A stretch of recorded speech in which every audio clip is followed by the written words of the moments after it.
हजरत नूह अलैहिस्सलाम के तूफान के रुक जाने के बाद हजरत नूह अलैहिस्सलाम अपनी फैमिली के साथ दोबारा जमीन पर अल-अहकाफ नामी जगह पर रहने लगे, जो आज के टाइम में यमन और ईरान है। इसके बाद इनकी औलाद तेजी से फैलने लगी और इस तरह दोबारा इंसानियत तरक्की करने लगी। कई सदियों के बाद इंसानियत काफी प्रोग्रेस कर चुकी थी और एक पावरफुल सिविलाइजेशन बन चुकी थी। इस सिविलाइजेशन के लोग पावरफुल, लंबे और स्किल्ड थे, जिसकी वजह से इनमें गुरूर आ चुका था। इसके अलावा वो लोग बुतों की पूजा करते थे। ये देखकर अल्लाह ने इनकी तरफ अपना एक नबी भेजा जिसका नाम था हूद। हजरत हूद अलैहिस्सलाम ने इन लोगों को अल्लाह के दीन की दावत दी और इन्हें एक अल्लाह की इबादत करने का हुक्म दिया, लेकिन इन लोगों ने हजरत हूद अलैहिस्सलाम की बात मानने से इनकार कर दिया, क्योंकि उस वक्त के लोगों का कद काफी लंबा होता था और उन्होंने बहुत बड़ी बड़ी बिल्डिंग्स बना रखी थी, जिसकी वजह से वो खुद को बहुत पावरफुल समझते थे। उन्होंने हजरत हूद अलैहिस्सलाम से कहा, हमसे ज्यादा पावरफुल भला कौन हो सकता है, और उल्टा हजरत हूद पर इल्जाम लगाने लगे कि ये तो हमारी तरह का एक आम इंसान है। इसके बाद हजरत हूद अलैहिस्सलाम ने इन्हें अल्लाह के अजाब से वार्न किया, लेकिन वो कहाँ मानने वाले थे। तो हजरत हूद अलैहिस्सलाम ने कहा, अब तुम लोग इंतजार करो और मैं भी इंतजार करता हूँ, क्योंकि बहुत जल्द तुम पर एक बड़ा अजाब आने वाला है। 1992 जब नासा की एक सैटेलाइट ने अरेबियन पेनिनसुला की कुछ इमेजेस कैप्चर की, जिनसे एक लॉस्ट सिटी डिस्कवर हुआ, जो मोस्ट लाइकली कौमे आद का सिटी इरम था, जहां वो लोग रहा करते थे। इस जगह को अब ऊबर कहा जाता है, जो कि ओमान में सिचुएटेड है। मजीद डिस्कवरीज से पता चला कि इस जगह पर कई बड़े पिलर्स मौजूद हैं, एग्जैक्टली जैसे कुरान में अल्लाह ने फरमाया है। इसके अलावा ये भी डिस्कवर हुआ कि ये शहर किसी सडन कैटास्ट्रोफिक इवेंट यानी एक विंड स्टॉर्म की वजह से तबाह हुआ था। इस इलाके की मिट्टी में इस तूफान की कई लेयर्स देखी गई। कई वेस्टर्न रिसर्चर्स जैसे कि निकोलस क्लैप, जो नासा में काम करते थे और एक आर्कियोलॉजिस्ट भी थे, उन्होंने इस बात को कंफर्म किया कि यह शहर कौमे आद का शहर था, जो एक खतरनाक तूफान की वजह से मिट गया। इसके अलावा एंशियंट अरब और ग्रीक्स रिकॉर्ड्स में भी ये मेंशन है कि साउथ अरेबिया में एक बड़ी सिविलाइजेशन आबाद थी, जो बाद में वैनिश हो गई। कई जियोलॉजिकल स्टडीज से ये बात भी सामने आई कि कौमे आद के दौर में एक सडन क्लाइमेट चेंज हुआ था। और सबसे कमाल की बात ये है कि ये तमाम डिस्कवरीज कुरान से अलाइन करती हैं। कौमे आद की तबाही के बाद हजरत हूद अलैहिस्सलाम अपने फॉलोअर्स को लेकर एक नई जगह शिफ्ट हो गए, जो आज के दौर में सऊदी अरब में अल उला नामी जगह है। ये लोग वहां आबाद हो गए और पहाड़ों में अपने घर बनाने लगे। वक्त गुजरने के साथ साथ एग्जैक्टली कौमे आद की तरह ये लोग भी तरक्की करने लगे और दौलत और टेक्नोलॉजी में आगे बढ़ने लगे और आहिस्ता आहिस्ता गुरूर में मुब्तला हो गए। अल्लाह का शुक्र अदा करने की बजाय ये लोग एक अल्लाह को छोड़कर बुतों की पूजा करने लगे। ये देखकर अल्लाह ने इनकी तरफ अपना एक और नबी भेजा, जिसका नाम था सालेह। हजरत सालेह अलैहिस्सलाम ने इन लोगों को बुतों को छोड़कर सिर्फ एक अल्लाह की इबादत करने की दावत दी, लेकिन कौमे समूद ने इनकी बात मानने से इनकार कर दिया और हजरत सालेह अलैहिस्सलाम से कहा, तुम झूठे हो, जादूगर हो। अगर तुम सच्चे नबी हो तो इस पहाड़ से एक ऊंटनी निकाल कर दिखाओ। अल्लाह ने हजरत सालेह अलैहिस्सलाम की नबूवत को प्रूव करने के लिए इनका ये मूजिजा कबूल फरमाया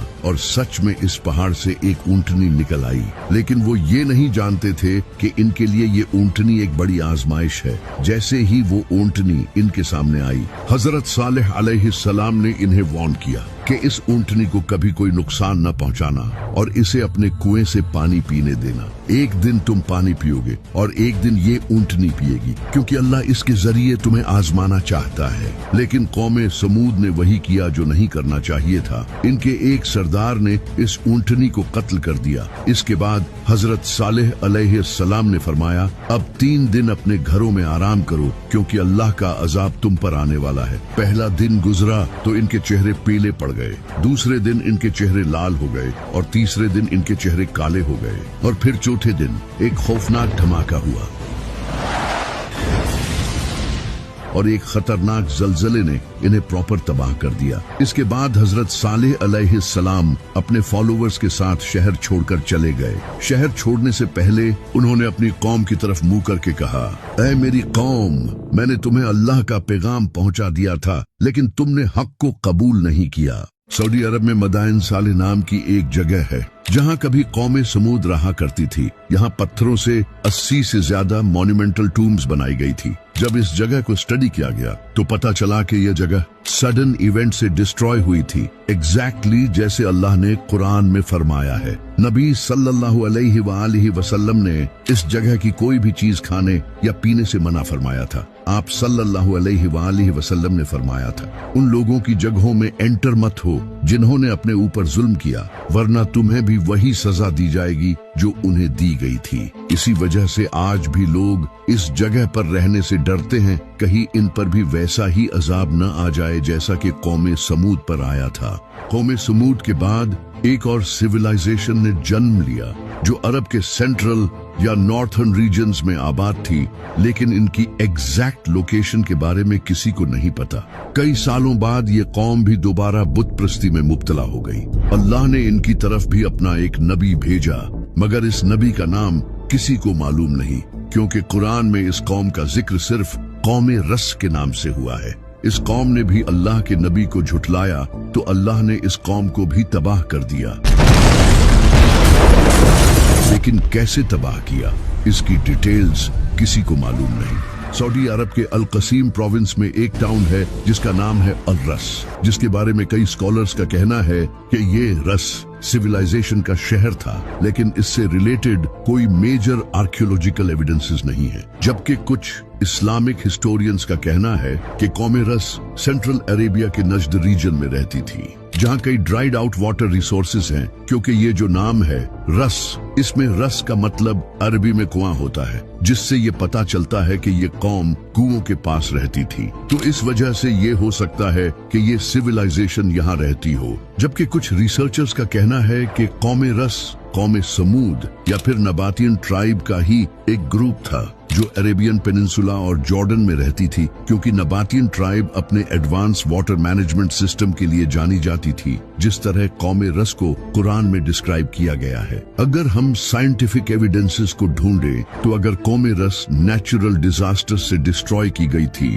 तो इसके कई जियोलॉजिकल एविडेंसेस जरूर पाए जाने चाहिए। अरब में कई अर्थक्वेक्स और वॉल्केनिक इरप्शन हिस्ट्री में हो चुके हैं। अरेबियन प्लेट्स की वजह से कई अर्थक्वेक्स आए हैं जिससे लैंड कोलैप्स हो चुकी है। तो हो सकता है कि ये कौम भी इसी तरह तबाह हुई हो। इसी तरह अरब में कई सिविलाइजेशन ड्राउट्स की वजह से तबाह हो चुकी हैं, तो हो सकता है कि ये कौम भी इसी तरह तबाह हुई हो। इसी तरह अरब और जॉर्डन में ऐसी लॉस्ट सिविलाइजेशंस के कई साइंस पाए गए हैं जो कि सडनली गायब हो गई थी, तो ये भी उनमें से हो सकती है।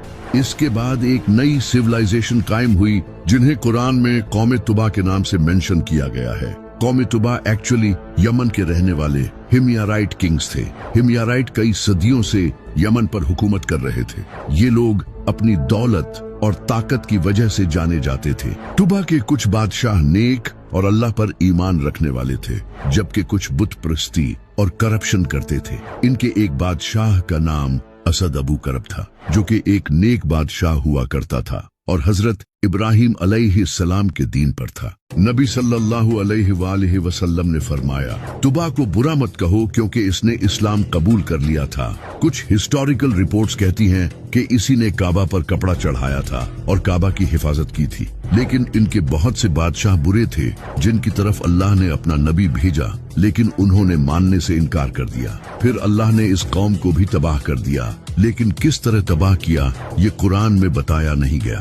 कौमे तुबा अपने advance dam, powerful trade network और मैसिव स्टोन इंस्क्रिप्शन की वजह से जानी जाती थी। अरब के साउथ में ऐसे कई रॉक इंस्क्रिप्शंस पाए जाते हैं जिनमें कौमे तुबा के किंग्स का जिक्र किया गया है। ये इंस्क्रिप्शंस एंशिएंट सबाइक और हिमयारीट स्क्रिप्ट में लिखे गए हैं। इसी तरह यमन में भी ऐसे इंस्क्रिप्शंस पाए गए हैं जिन्होंने तुबा के इन किंग्स की एग्जिस्टेंस को कंफर्म किया है, जो कि 2000 साल पुराने थे।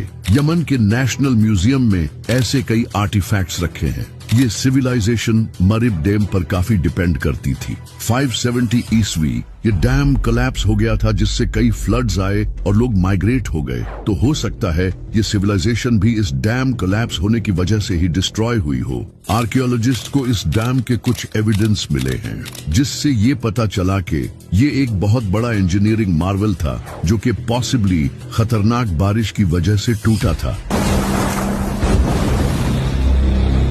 इसके अलावा कुछ रिपोर्ट्स कहती हैं कि आर्कियोलॉजिस्ट्स को यमन में बड़ी कब्रें मिली हैं, जो कि किसी अचानक से हुई तबाही की तरफ इशारा करती हैं। अब ये जितनी भी कौमें थी, ये सब अरब में रहती थी, और इनमें से बहुत सी कौमों के रिमेन्स तो आज भी अरब में मौजूद हैं। लेकिन ये सब हमें आज पता है, लेकिन आज से 1400 साल पहले लोगों को ये नहीं पता था। इसी वजह से अल्लाह ने 1400 साल पहले कुरान में फरमाया था, तुम जमीन घूम कर देख लो कि जिन लोगों ने हमें झुटलाया था उनका अंजाम किया हुआ। अब क्या नबी सल्लल्लाहु अलैहि वसल्लम जमीन घूमकर ये सब खुद से कुरान में लिख सकते हैं? नॉट एट ऑल, बल्कि ये कुरान तो मेरे रब की तरफ से हक है। कौमे तुबा के बाद एंट्री होती है हजरत इब्राहिम अलैहिस्सलाम की।